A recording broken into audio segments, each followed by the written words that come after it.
तो दोस्तों, क्या आपके टूथपेस्ट में नमक है? क्या आपके टूथपेस्ट में नमक है? नमक का तो नहीं पता, लेकिन आपके टूथपेस्ट में सिलिका, लाइमस्टोन और एल्यूमिनियम ऑक्साइड जरूर है, जो आपके दांतों के क्लीनिंग में हेल्प करती है। साथ ही साथ आपके टूथपेस्ट में फ्लोराइड भी होता है, जो कैविटी कम करने में मदद करता है। और तो और कुछ टूथपेस्ट में टाइटेनियम भी होता है। इसके अलावा हम माइका को कैसे भूल सकते हैं, जो आपके टूथपेस्ट में स्पार्कल लाने का काम करता है। और हाँ, आपका टूथपेस्ट का जो ट्यूब होता है और जो आपका टूथब्रश होता है, वो तो प्लास्टिक का बना हुआ होता है। तो तुम्हारे मन में अब सवाल आ रहा होगा कि आखिर भैया आप ये सारी चीजें हमें क्यों बता रहे हैं? हम क्या करेंगे ये सारी इंफॉर्मेशन का? कुछ नहीं, बत्ती बनाओ और अपने देखो, ये सारी चीजें जो मैंने तुम्हें बताई ना, ये मिनरल्स है। और तुम जो डे टू डे लाइफ में चीजों को यूज करते हो ना, उन सारी चीजों में कोई ना कोई मिनरल्स जरूर होता है। इवन हमारे अर्थ का जो क्रस्ट है ना, वो बहुत सारे मिनरल्स से जुड़कर बना है। देखो, ऐसा नहीं है कि हमारे अर्थ के क्रस्ट में डायरेक्ट तुम्हें मिनरल मिल जाएगा। तुम्हें अर्थ के क्रस्ट में रॉक्स मिलेंगे और उन रॉक्स से मिनरल्स को एक्सट्रैक्ट किया जाता है। हम ह्यूमंस मिनरल्स को अपने डे टू डे लाइफहुड में यूज करते हैं। तो इन्हीं मिनरल्स के बारे में आज हम पढ़ने वाले हैं हमारे इस chapter minerals and energy resources में। हम बस मिनरल्स के बारे में नहीं पढ़ेंगे, हम एनर्जी रिसोर्सेज के बारे में भी आगे चल के इस चैप्टर में पढ़ेंगे। अब तुम्हारे मन में सवाल होगा कि वो सब तो ठीक है भैया, लेकिन ये मिनरल्स होता क्या है? तो देखो बच्चों, minerals homogeneous natural occurring substance होता है और अभी तक अर्थ में 2000 से ज्यादा मिनरल्स को आइडेंटिफाई किया जा चुका है। और ये जो आइडेंटिफिकेशन प्रोसेस है ना, ये मिनरल्स के फिजिकल और केमिकल कंपोजिशन को देखकर किया जाता है कि कौन सा मिनरल क्या होगा।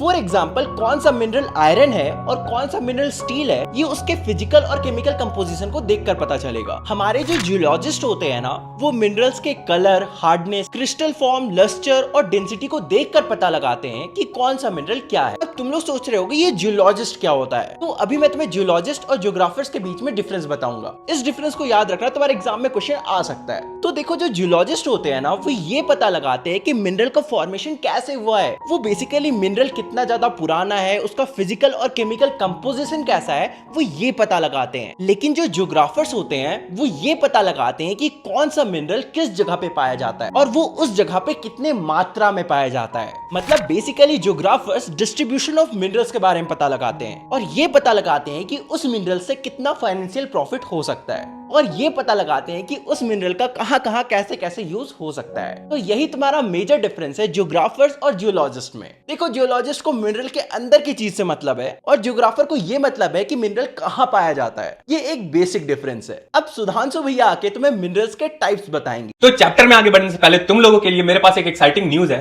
तो न्यूज ये है कि ज्योति भैया, आयुष भैया और हम तीनों ने मिलकर क्लास 10th के बच्चों के लिए एक कोर्स बनाया है, जिस कोर्स का नाम हम लोगों ने ब्रदर्स बैच रखा है। और इस बैच में हम तीनों मिलकर तुम्हारे क्लास 10th के इंग्लिश, हिंदी और एसएसटी के पूरे सिलेबस को डिटेल में कवर करेंगे। और इस कोर्स में सिर्फ वीडियो लेक्चर्स ही नहीं होंगे, बल्कि लेक्चर्स के साथ साथ तुम्हें प्रैक्टिस करने के लिए क्वेश्चंस प्रोवाइड किए जाएंगे। साथ ही साथ तुम्हें डिटेल नोट्स भी प्रोवाइड किए जाएंगे। कोर्स को ज्वाइन करने के लिए तुम्हें कुछ नहीं करना है, तुम्हें या तो प्ले स्टोर पे जाना है या फिर वीडियो के डिस्क्रिप्शन में दिए हुए लिंक पे जाना है, जहां से तुम एजुकेशनल भैया ऐप को डाउनलोड कर सकते हो। तुम्हें ऐप में खुद को रजिस्टर करना है और वहां पे जाके तुम्हें खुद को कोर्स में एनरोल कर लेना है। देखो, कोर्स का प्राइस हम लोगों ने बिल्कुल मिनिमल रखा है, जितना तुम अफोर्ड कर पाओ। कोर्स का प्राइस है मात्र 1299 रुपीज। देखो, अगर तुम्हें इंग्लिश, हिंदी या एसएसटी ये सारे सब्जेक्ट्स तुम्हें कॉम्प्लिकेटेड लगते हैं, तो तुम्हें इससे बेटर प्लेटफॉर्म नहीं मिलेगा अपने इन तीनों सब्जेक्ट्स को इंप्रूव करने के लिए। इस कोर्स को लेने के दिन से तुम्हारे बोर्ड एग्जाम के रिजल्ट आने के दिन तक हम तुम्हारे साथ बने रहेंगे। तुम हमसे डायरेक्टली व्हाट्सएप पे इंटरेक्ट कर पाओगे इस कोर्स को लेने के बाद, जहां पे हम तुम्हारे लाइव डाउट सॉल्व करेंगे, या फिर तुम्हें कोई और भी कोर्स रिलेटेड समस्या हो या फिर एग्जाम रिलेटेड प्रॉब्लम्स हो, हम सारे प्रॉब्लम्स का तुम्हें सॉल्यूशन व्हाट्सएप ग्रुप पे देने की कोशिश करेंगे। बिलीव मी, अगर तुमने इस कोर्स को लिया तो तुम जरा सा भी रिग्रेट नहीं करने वाले हो। ये कोर्स तुम्हारे बहुत ही काम का है। तो चलो वीडियो में आगे बढ़ते हैं, अपने चैप्टर को पढ़ना कंटिन्यू करते हैं। तो हमारे नेचर में जितने भी मिनरल्स हैं ना, उन्हें 3 कैटेगरीज में डिवाइड किया गया है। पहला मेटालिक मिनरल्स, दूसरा नॉन मेटालिक मिनरल्स और तीसरा एनर्जी मिनरल्स। और जो मेटालिक मिनरल्स है ना, इन्हें भी फर्दर 3 कैटेगरीज में डिवाइड किया गया है, फेरस, नॉन फेरस और प्रीशियस मेटल्स के अंदर। जो फेरस मेटल्स होते हैं, उनके अंदर आयरन का कंटेंट होता है, जैसे कि आयरन ओर, निकल, मैग्नीज, कोबाल्ट, ये सारे फेरस मेटल्स के एग्जांपल्स हैं। और जो नॉन फेरस मेटल्स होते हैं, उनके अंदर आयरन का कंटेंट नहीं होता है और इनके कुछ एग्जांपल्स होंगे कॉपर, जिंक, लेड। इस तरह के जितने भी मेटल्स होते हैं, इनके अंदर आयरन का कंटेंट नहीं होता है, इसलिए इन्हें नॉन फेरस मेटल्स के नाम से जाना जाता है। और जो थर्ड कैटेगरी है तुम्हारा प्रीशियस मेटल्स का, इसके अंदर जितने भी कीमती मेटल्स होते हैं ना, जिनसे कि ज्वेलरी वगैरह बनाया जाता है, जैसे कि तुम्हारा गोल्ड हो गया, सिल्वर हो गया, प्लैटिनम हो गया, ये सारे तुम्हारे प्रीशियस मेटल्स के कैटेगरीज के अंदर में आते हैं। और जो मिनरल्स का दूसरा टाइप था, नॉन मेटालिक मिनरल्स, उनके बारे में तो तुमने साइंस में पढ़ा ही होगा। तुम्हें पता ही होगा कि नॉन मेटल्स किसे कहते हैं। और नॉन मेटल्स के एग्जांपल्स है mica, salt, granite, sulphur, marble. ये सारे तुम्हारे नॉन मेटालिक मिनरल्स हैं। और जो एनर्जी मिनरल्स होते हैं जिनसे कि एनर्जी प्रोड्यूस किया जाता है, जैसे कि तुम्हारा पेट्रोलियम, बायोगैस, नेचुरल गैस, इन मिनरल से एनर्जी प्रोड्यूस होता है, या तो बिजली प्रोड्यूस होगा या तो हीट प्रोड्यूस होगा। तो ये सारे तुम्हारे एनर्जी मिनरल्स की कैटेगरीज के अंदर में आते हैं। अब देखो, तुमने मिनरल्स के टाइप्स को तो समझ लिया, अब ये जान लो कि हमारे नेचर में मिनरल्स किस फॉर्म में प्रेजेंट होते हैं। हमारे नेचर में जितने भी मिनरल्स होते हैं वो डायरेक्टली अपने प्योर फॉर्म में तो प्रेजेंट होते नहीं है। माइन से डायरेक्ट लोहा का रॉड तो नहीं निकाला जाता है। तो ये जितने भी मिनरल्स होते हैं ना, वो ओर्स के फॉर्म में प्रेजेंट होते हैं। और ये ओर्स क्या होते हैं, इनका डेफिनेशन तुम्हारे स्क्रीन पे आ रहा होगा। जितने भी मिनरल्स होते हैं ना, या फिर जो मेटल्स होते हैं, उनका जो इम्प्योर फॉर्म होता है, जो कि माइन से निकाला जाता है, इसे बाद में प्यूरिफाई करके एक मिनरल्स में बनाया जाता है, फिर बाद में उसे मेटल्स में कन्वर्ट कर दिया जाता है, उसी इम्प्योर फॉर्म को हम ओर्स बोलते हैं। ओर्स में क्या होता है कि जो ओरिजिनल मिनरल है, जो ओरिजिनल तुम्हारा मेटल वगैरह है, उसके साथ साथ कुछ इम्प्योरिटीज मिली होती है, या तो वो कोई रॉक हो सकते हैं या फिर डस्ट वगैरह हो सकते हैं, वो उस मिनरल के साथ मिक्स होता है। तो इसी ओर के फॉर्म में जितने भी मिनरल्स होते हैं वो हमारे नेचर में प्रेजेंट होते हैं। ये जो ओर्स हैं या फिर ये जो मिनरल्स हैं, ये हमारे अर्थ के सरफेस में अलग अलग तरीके से डिपॉजिट होते हैं, चाहे वो रॉक्स के फॉर्म में हो या फिर ओशियन वाटर के अंदर हो। इन मिनरल्स के फॉर्मेशन का और जिस फॉर्म में ये मिनरल्स हमारे नेचर में प्रेजेंट होते हैं, उनके अलग अलग टाइप्स हैं। पहला फॉर्म जिसमें मिनरल्स मेनली हमारे नेचर में प्रेजेंट होते हैं वो होते हैं इग्नियस रॉक्स या फिर मेटामॉर्फिक रॉक्स। और इन रॉक्स के बीच में जो क्रैक्स और जॉइंट्स होते हैं ना, उन्हीं के बीच में मिनरल्स के डिपॉजिट्स होते हैं। जब कोई छोटा क्रैक होता है और उसमें कम अमाउंट में मिनरल प्रेजेंट होता है तो उस चीज़ को हम वेन्स बोलते हैं। जब वही क्रैक बड़ा होता है और उसमें ज़्यादा अमाउंट में मिनरल्स का डिपॉजिट होता है तो उस चीज़ को हम लोड्स बोलते हैं। और कुछ ऐसे मिनरल्स जो इग्नियस या फिर मेटामॉर्फिक रॉक्स के रूप में प्रेजेंट होते हैं वो है tin, copper, lead etcetera.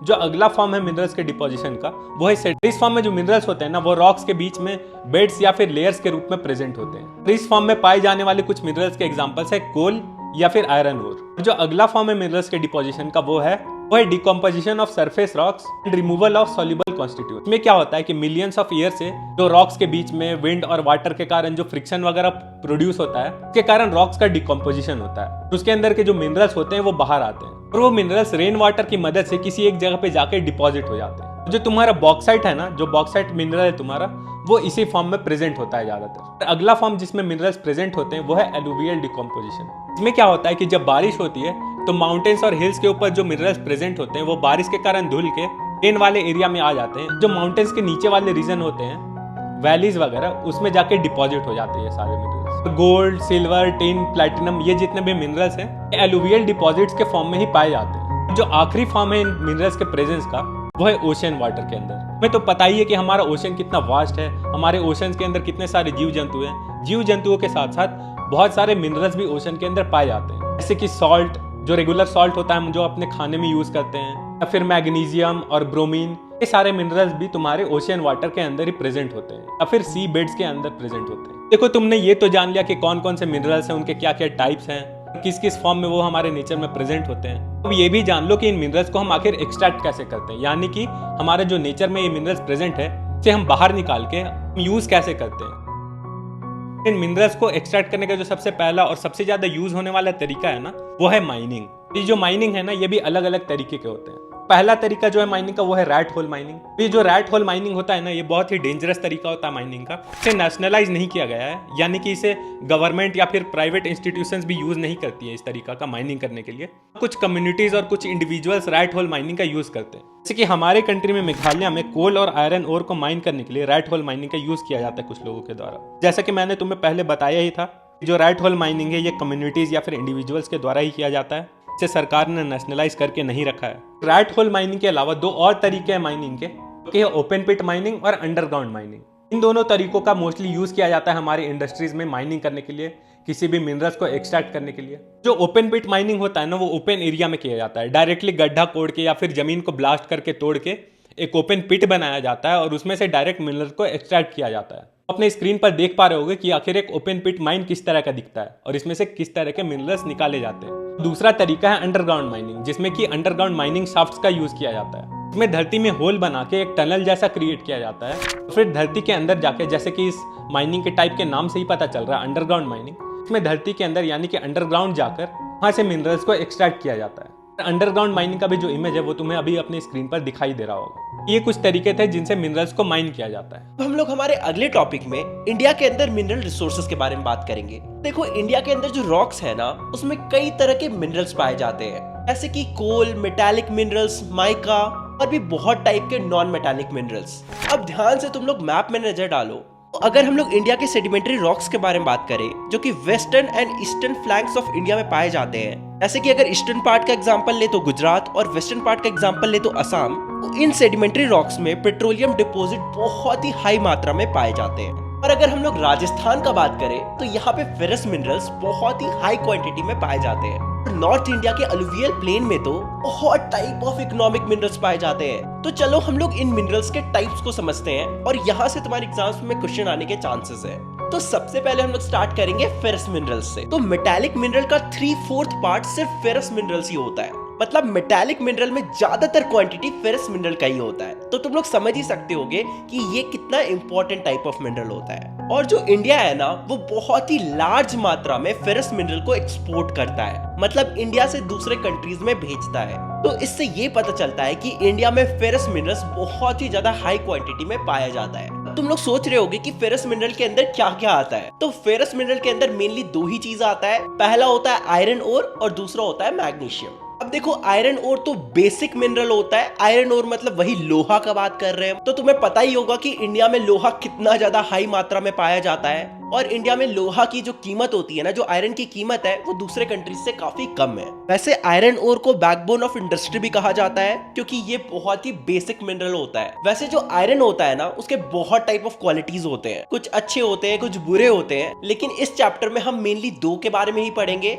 And दोनों अच्छे वाले आयरन ओर है। तो सबसे पहला है मैग्नाइट, जिसे फाइनेस्ट आयरन ओर भी बोला जाता है, क्योंकि इसमें 70% ऑफ आयरन कंटेंट होता है और इसमें मैग्नेटिक क्वालिटी भी होती है, इसलिए इसका ज्यादातर यूज इलेक्ट्रिकल इंडस्ट्री में किया जाता है। और जो दूसरा टाइप है उसका नाम है हेमेटाइट, जो कि बहुत ही इंपॉर्टेंट आयरन ओर होता है और इसमें 50 to 60% ऑफ आयरन कंटेंट पाया जाता है। हाँ, इसमें मैग्नाइट से थोड़ा सा कम आयरन ओर होता है, लेकिन इसे भी हाई क्वालिटी में ही हम रखते हैं। अब हम लोग देखते हैं कि इंडिया में मेजरली आयरन ओर का बेल्ट कहाँ कहाँ है, मतलब आयरन ओर ज्यादा मात्रा में कहाँ कहाँ पाया जाता है। वैसे मैं तुम्हें बता दूं, ये वाला क्वेश्चन मेरे एग्जाम में भी आया था, इसलिए इस चीज को अच्छे से याद कर लेना और यहाँ से वीडियो को ध्यान से देखो, क्योंकि यहाँ पे तुम्हें बहुत अजीब अजीब नाम सुनने को मिलेंगे जो तुम्हें याद रखना है, क्योंकि तुम्हारे एग्जाम पॉइंट ऑफ व्यू से इंपॉर्टेंट है। तो आयरन ओर इंडिया में कहाँ कहाँ पाया जाता है? सबसे पहला है ओडिशा झारखंड बेल्ट। तो ओडिशा में बहुत ही high grade of hematite iron ore पाया जाता है और ओडिशा के अंदर भी मेनली मयूरगंज और क्योंझर में पाया जाता है। वहीं अगर झारखंड की बात करें तो गोवा और निमादी रीजन में हेमेटाइट ओर पाया जाता है।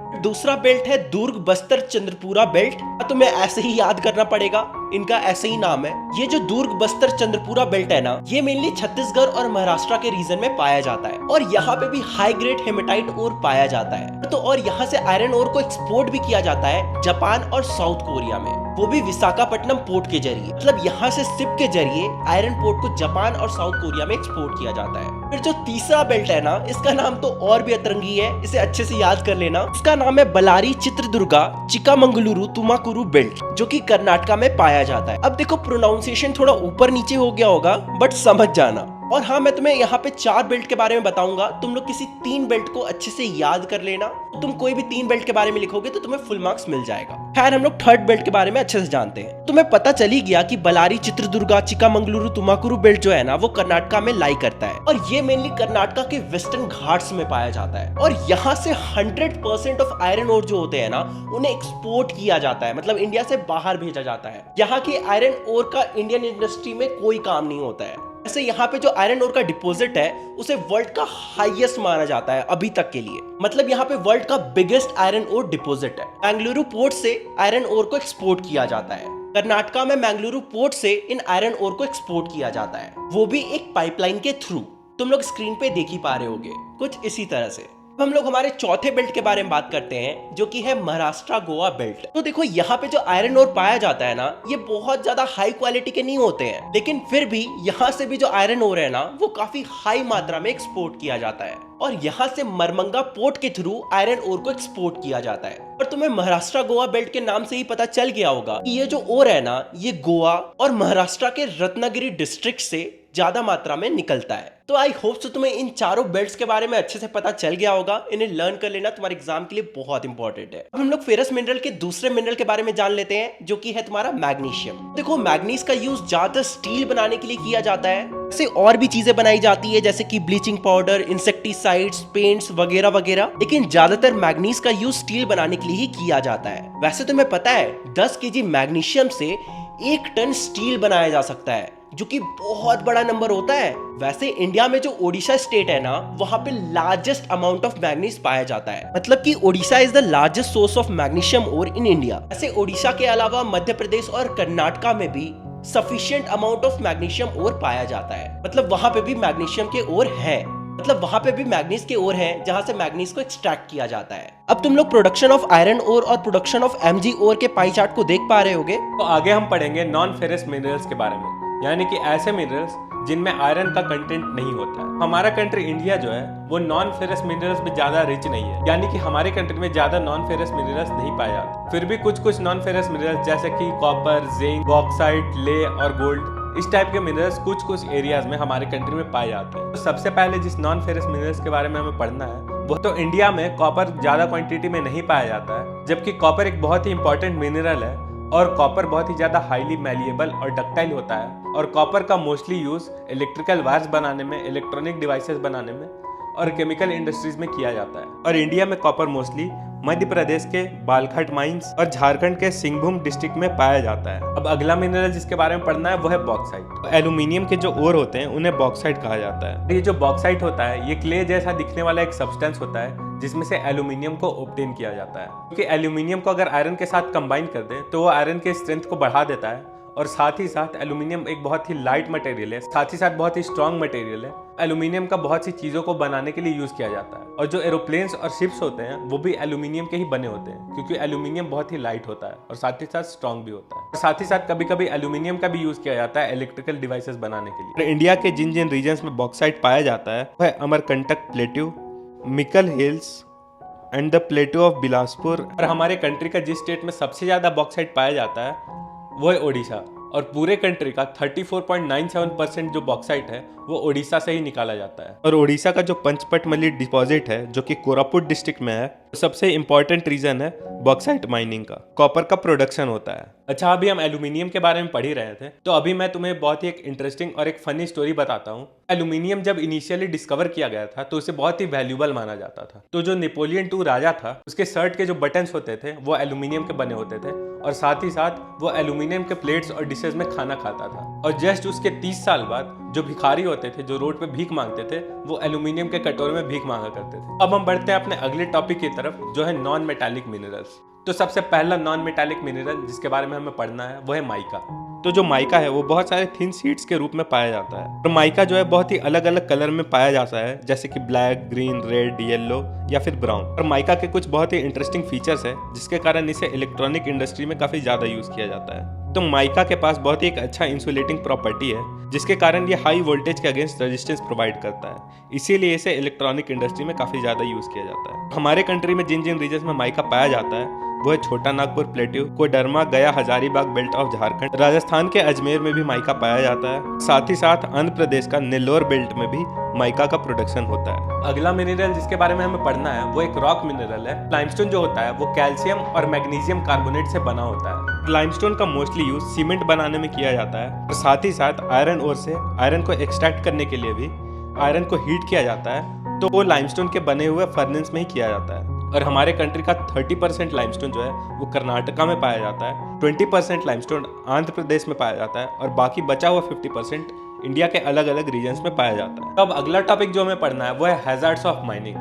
तो हम माइनिंग करके मिनरल्स तो निकाल लेते हैं, अपने फायदे के लिए मिनरल्स को यूज भी कर लेते हैं, पर माइनिंग करने के बहुत सारे नुकसान भी होते हैं। और माइनिंग करने के कारण हमारे नेचर पे और माइनिंग करने वाले लोगों पे बहुत ही बुरा इफेक्ट होता है। तो हम एक एक करके माइनिंग से होने वाले नुकसानों के बारे में जानते हैं। तो सबसे पहला हैजार्ड जो माइनिंग के कारण क्रिएट होता है वो ये है कि माइनिंग करते टाइम जो पॉइजनस गैसेज और जो डस्ट निकलते हैं, जब माइनिंग करने वाले लेबर्स उन्हें इनहेल करते हैं तो उन्हें बहुत सारे लंग्स और ब्रीदिंग रिलेटेड डिजीजेज हो जाते हैं। और दूसरा हैजार्ड ये है, माइनिंग बहुत ही एक डेंजरस प्रोसेस है, और जो अंडरग्राउंड माइंस होते हैं उनके कोलैप्स होने का भी बहुत ही ज्यादा खतरा होता है। और ऐसा बहुत बार हुआ भी है कि माइंस कोलैप्स कर गए और उसके कारण माइंस में वर्क कर रहे वर्कर्स का भी डेथ हो चुका है। और तीसरा नुकसान ये है कि माइनिंग एरियाज के आसपास वाले जितने भी वाटर रिसोर्सेज होते हैं जैसे कि पॉन्ड्स, रिवर्स, लेक्स, ये सारे भी पॉल्यूट होते हैं डस्ट के कारण और साथ ही साथ जो टॉक्सिक फ्यूम्स निकलते हैं माइंस में से उसके कारण, और वो सारी चीजें वाटर के साथ कंबाइन करके पॉइजनस हो जाती हैं। और चौथा हैजार्ड ये है कि माइनिंग करने से बहुत ही ज्यादा वेस्ट प्रोड्यूस होता है और उसे कहीं भी डंप कर दिया जाता है, या फिर कोई भी माइन जब बंद हो जाता है और वहां पे जो गड्ढा बचता है उसमें भी बहुत बार वेस्ट डंप कर दिया जाता है, तो उसके कारण लैंड पॉल्यूशन होता है और जिसके कारण सॉइल का डिग्रेडेशन होता है। और जो पांचवा और आखिरी पॉइंट है वो है एयर पॉल्यूशन। तो जब माइनिंग होता है तो उसमें बहुत ही सारा डस्ट निकलता है जो कि एयर को पॉल्यूट करता है, तो इसी कारण से माइनिंग से एयर पॉल्यूशन भी होता है। और माइनिंग के इतने सारे हैजार्ड्स होने के कारण इसे एक किलर इंडस्ट्री भी बोला जाता है, यानी कि एक जानलेवा इंडस्ट्री है माइनिंग। और इसी कारण से सरकार को अच्छे सेफ्टी रेगुलेशंस बनाने चाहिए और ये इंश्योर करना चाहिए कि माइनिंग का अच्छे से इम्प्लीमेंटेशन हो और एनवायरनमेंट को ज़्यादा नुकसान ना पहुंचे। बढ़ते हैं अगले टॉपिक की तरफ जो कि है कंजर्वेशन ऑफ मिनरल्स। तो जियोग्राफी में कंजर्वेशन के बारे में हम लगभग हर चैप्टर में पढ़ते हैं, चाहे वो वाटर रिसोर्स को कंजर्व करना हो या फिर इस चैप्टर में माने तो मिनरल्स और एनर्जी रिसोर्सेज को कंजर्व करना हो। तो हमारे अर्थ पे जितने भी मिनरल्स है वो अनलिमिटेड तो है नहीं, वो सारे लिमिटेड क्वांटिटी में प्रेजेंट है, यानी कि हमारे सारे मिनरल्स नॉन रिन्यूएबल है और किसी भी एक रिसोर्स को बनने में हजारों साल का समय लगता है। तो हमें ध्यान रखना है कि हमें मिनरल्स को वाइजली यूज करना है और मिनरल्स को वेस्ट नहीं करना है, ताकि मिनरल्स बहुत ही जल्दी खत्म ना हो जाए और फिर फ्यूचर में हमारे फ्यूचर जनरेशन के लिए कोई मिनरल्स यूज करने को बचेगा ही नहीं। ऐसे कौन कौन से स्टेप्स हैं जिनका यूज करके हम मिनरल्स को सेव कर सकते हैं अपने फ्यूचर जनरेशन के लिए। जैसे कि कोई भी एक एल्यूमिनियम का या आयरन का कोई एक प्रोडक्ट है, जब हम उस प्रोडक्ट को यूज कर लेते हैं तो हम उसे अक्सर फेंक देते हैं। तो हमें उन चीजों को फेंकना नहीं चाहिए बल्कि उसे रिसाइकल कर लेना चाहिए। जैसे एल्यूमिनियम का एक कैन है तो उसे हम फेंक दिए, तो उसे रिसाइकल करने के लिए हम क्या कर सकते हैं कि सेम एल्यूमिनियम को पिघला करके हम कोई दूसरा प्रोडक्ट बना सकते हैं, तो इस तरह से एल्यूमिनियम रिसाइकल हो जाएगा। दूसरा तरीका ये है कि हम टेक्नोलॉजी को और भी बेटर वे में डेवलप कर सकते हैं, जिससे कि जो खराब क्वालिटी के ओर्स हैं और जो लो क्वालिटी के ओर्स हैं उन्हें भी हम अच्छे से यूटिलाइज कर पाएं और उनसे भी हम मैक्सिमम मिनरल्स एक्सट्रैक्ट कर पाएं। अब हम बढ़ते हैं अपने अगले टॉपिक की तरफ जिसका नाम है एनर्जी रिसोर्सेज। तो आज के टाइम पे हमें हर चीज करने के लिए एनर्जी की रिक्वायरमेंट होती है, चाहे वो खाना बनाना हो, चाहे गाड़ी चलाना हो या इंडस्ट्रीज में मशीन्स चलाना हो, इन सारी चीजों के लिए हमें एनर्जी की रिक्वायरमेंट होती है। और एनर्जी कहाँ से आता है? तो एनर्जी जनरेट करने के लिए बहुत सारे अलग अलग सोर्सेज हैं और इन्हीं सोर्सेज के बारे में हम इस टॉपिक में पढ़ने वाले हैं। और एनर्जी जनरेट करने के कुछ सोर्स हैं जैसे कि coal, petroleum, natural gas, uranium, electricity या जियोथर्मल एनर्जी। तो एनर्जी जनरेट करने के सोर्सेज को बेसिकली दो टाइप्स में क्लासिफाई किया गया है, पहला कन्वेंशनल सोर्स और दूसरा नॉन कन्वेंशनल सोर्स। तो कन्वेंशनल सोर्सेज वो हैं जो बहुत ही ज्यादा यूज किए जाते हैं और हम उन्हें डे टू डे लाइफ में अक्सर यूज करते हैं, जैसे कि फायरवुड हो गया यानी कि लकड़ी जिसे हम जला करके एनर्जी प्रोड्यूस करते हैं, कोल हो गया, पेट्रोलियम हो गया, नेचुरल गैस हो गया या फिर इलेक्ट्रिसिटी हो गया। ये सारी चीजें कन्वेंशनल सोर्स ऑफ एनर्जी है। और non conventional sources of energy क्या है जो उतने ज्यादा यूज में नहीं है आज के टाइम पे, जैसे कि solar energy, wind energy, geothermal energy. ये सारी चीजें non conventional sources of energy के अंदर आती हैं। तो अब हम दोनों टाइप के एनर्जी रिसोर्सेज को एक एक करके पढ़ेंगे और उन्हें डिटेल में समझने की कोशिश करेंगे। सबसे पहले शुरू करते हैं कन्वेंशनल सोर्स ऑफ एनर्जी से। जो सबसे इजीली अवेलेबल और सबसे ज्यादा यूज होने वाले जो एनर्जी सोर्सेज हैं वो है फायरवुड और काउ डंग केक्स। और ये दोनों ही एनर्जी रिसोर्सेज को डिस्करेज किया जाता है, यानी कि ये बोला जाता है कि हमें इन टाइप्स के एनर्जी रिसोर्सेज को यूज नहीं करना चाहिए। और उसके कुछ कुछ कारण है, जैसे कि फायरवुड को हमें ज्यादा क्यों नहीं यूज करना चाहिए? क्योंकि अगर हम वुड से एनर्जी जनरेट करने की कोशिश करेंगे तो उसे हम ज्यादा अमाउंट में एनर्जी नहीं जनरेट कर पाएंगे। प्लस अगर हम ज्यादा वुड का यूज करेंगे एनर्जी रिसोर्सेज के लिए तो उसके लिए हमें जंगलों को काटना पड़ेगा, जिसके कारण फॉरेस्ट डिस्ट्रॉय होंगे और उसके कारण हमारा एनवायरमेंट पे भी असर पड़ेगा। और दूसरा डंग केक्स को भी डिस्करेज किया जाता है यूज करने से, क्योंकि इसका भी सेम है, इससे भी कुछ ज्यादा अमाउंट में एनर्जी जनरेट नहीं होता है। और साथ ही साथ हम एनिमल डंग्स को एग्रीकल्चर में एज ए मैन्योर्स यूज कर सकते हैं, यानी कि खाद बना सकते हैं या फिर उनसे बायोगैस भी प्रोड्यूस कर सकते हैं, जो कि बेटर यूज होगा एनिमल डंग्स का। तो अब बात करते हैं कोल के बारे में। तो कोल सबसे ज्यादा यूज होने वाला कन्वेंशनल सोर्स ऑफ एनर्जी है और कोल हमारे अर्थ में अबंडेंस में प्रेजेंट है। और कोल एक फॉसिल फ्यूल है और कोल के अलग अलग टाइप्स होते हैं और इन सारे टाइप्स को हम एक एक करके पढ़ेंगे। तो कोल के बेसिकली 4 टाइप्स होते हैं, पहला लिग्नाइट, दूसरा बिटुमिनस और तीसरा एंथ्रासाइट। और चौथा भी एक टाइप होता है जो कि इन्फीरियर टाइप ऑफ कोल होता है, जो कि बहुत ही कम यूज किया जाता है। तो पहले अगर बात करें लिग्नाइट कोल के बारे में, जो लिग्नाइट कोल होते हैं वो बहुत ही लो ग्रेड कोल होते हैं और वो ब्राउन कलर के दिखते हैं और वो बहुत ही सॉफ्ट होते हैं और उनमें मॉइस्चर कंटेंट भी ज़्यादा होता है। और लिग्नाइट कोल मोस्टली तमिलनाडु में पाए जाते हैं और इनका यूज़ होता है इलेक्ट्रिसिटी जनरेशन के लिए। अब बात करते हैं बिटुमिनस कोल्स के बारे में। तो बिटुमिनस कोल जो होते हैं वो थोड़े हाई ग्रेड के कोल होते हैं और इसे मेटलर्जिकल कोल भी बोला जाता है क्योंकि इन्हें ब्लास्ट फर्नेसेस में यूज किया जाता है, यानी कि मेटल्स को पिघलाने में यूज किया जाता है। अब बात करते हैं एंथ्रासाइट की। तो एंथ्रासाइट हाईएस्ट क्वालिटी का कोल होता है जो कि गोंडवाना लैंड में पाया जाता है और इसका फॉर्मेशन 200 मिलियन ईयर्स पहले शुरू हुआ था और इन डिपॉजिट्स का एज लगभग 55 मिलियन ईयर्स है, यानी कि 55 मिलियन ईयर्स है। और जिन एरियाज में सबसे ज़्यादा एंथ्रासाइट टाइप ऑफ कोल पाए जाते हैं वो है दामोदर वैली जो कि वेस्ट बंगाल और झारखंड में पड़ता है, दूसरा झरिया, तीसरा रानीगंज, चौथा बोकारो, पांचवा गोदावरी और महानदी बैंक्स के आसपास और छठा सोन एंड वर्धा वैली। और हमारे कंट्री के कुछ ऐसे टेरिटरी जहां और भी कोल पाए जाते हैं वो है मेघालय, असम, अरुणाचल प्रदेश और नागालैंड। देखो कोल अबेंडेंस में प्रेजेंट है और इसे बहुत जगह यूज किया जाता है, पर कोल के कुछ डिसएडवांटेजेस भी हैं।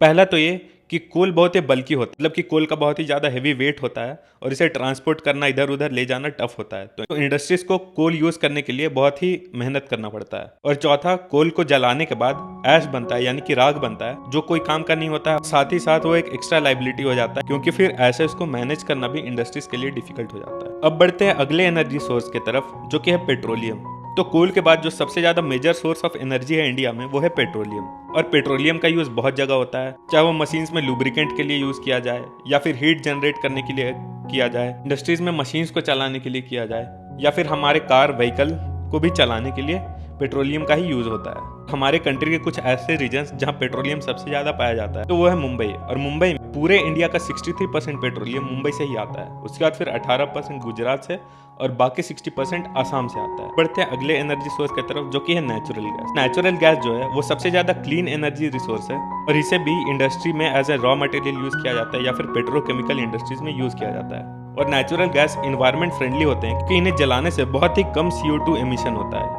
यानी कि बहुत ही कम कार्बन डाइऑक्साइड प्रोड्यूस होता है। हमारे कंट्री के जिन जिन एरियाज में नेचुरल गैस पाया जाता है वो है Krishna Godavari basin, Mumbai, gulf of Cambay, Andaman and Nicobar islands.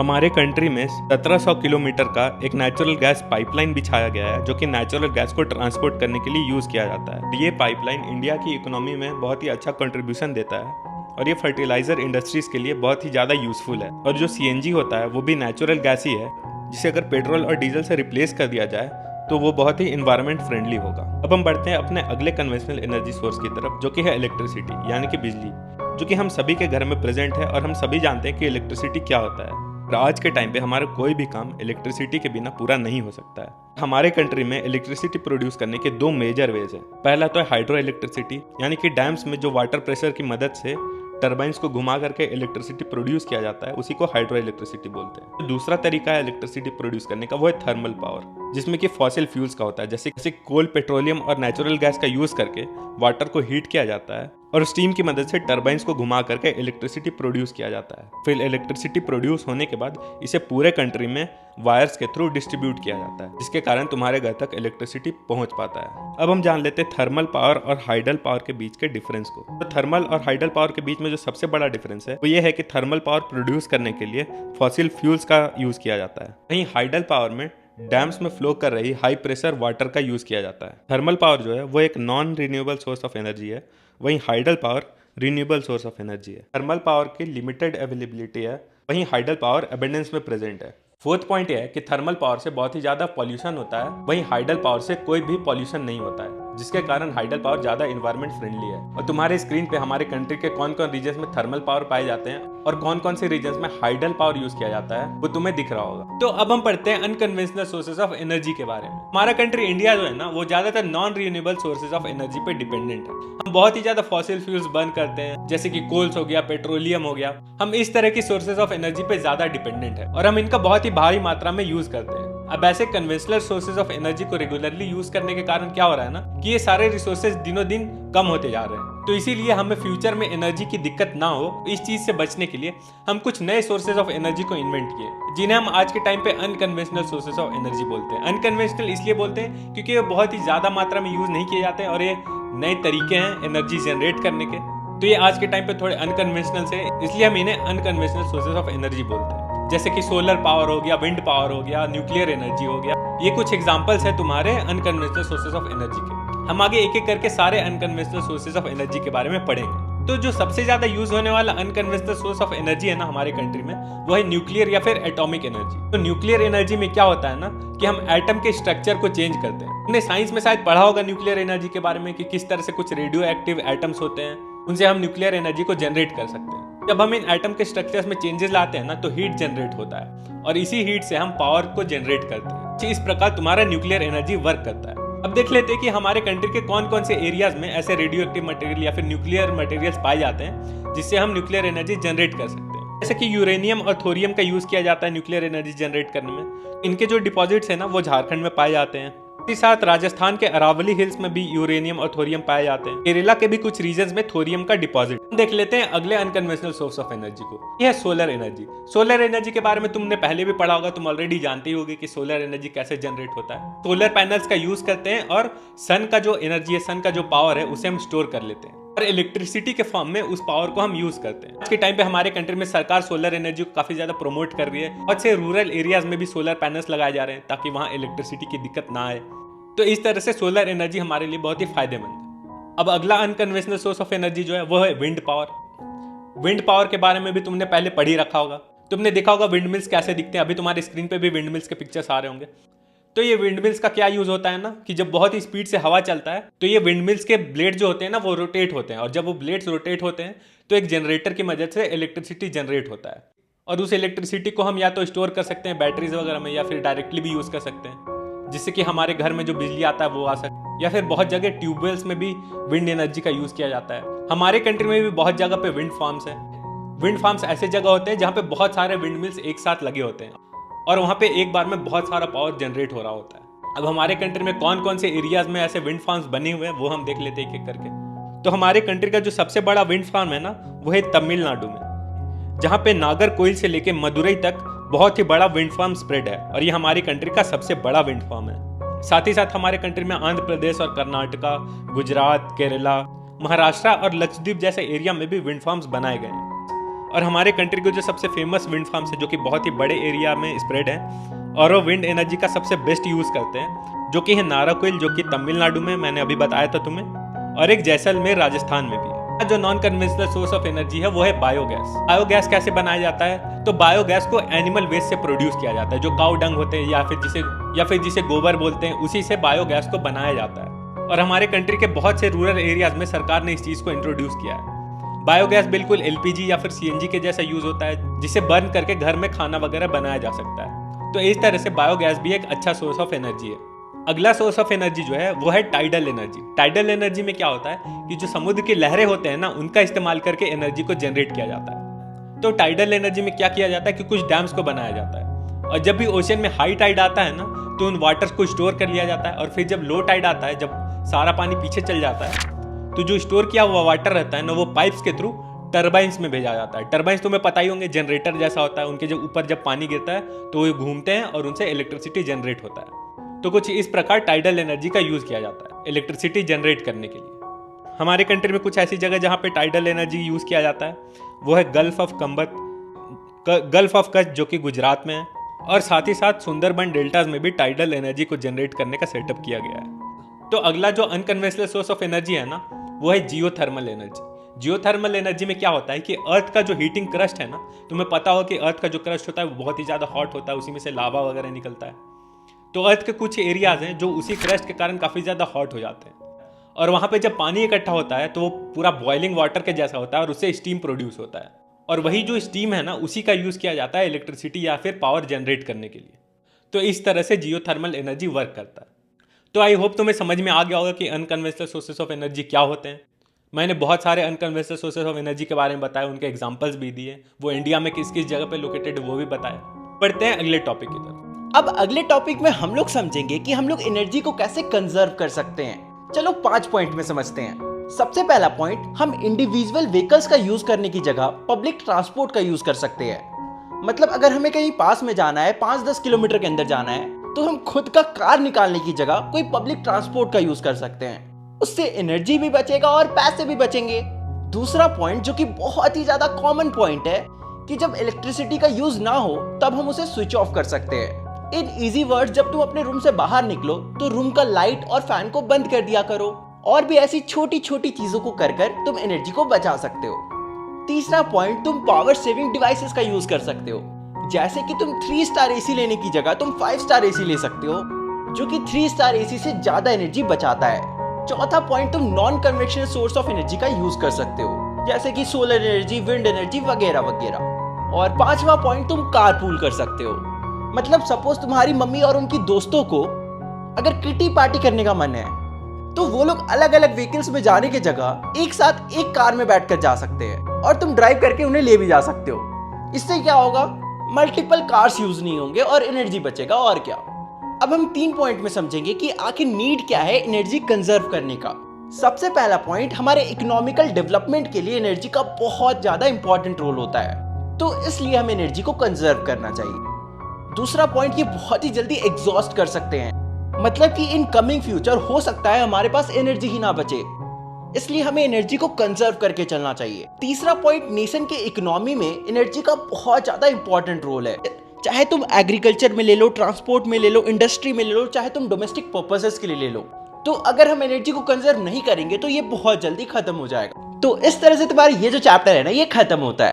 मैं तुम लोग से मिलता हूँ अगले वीडियो में, तब तक के लिए बाय बाय।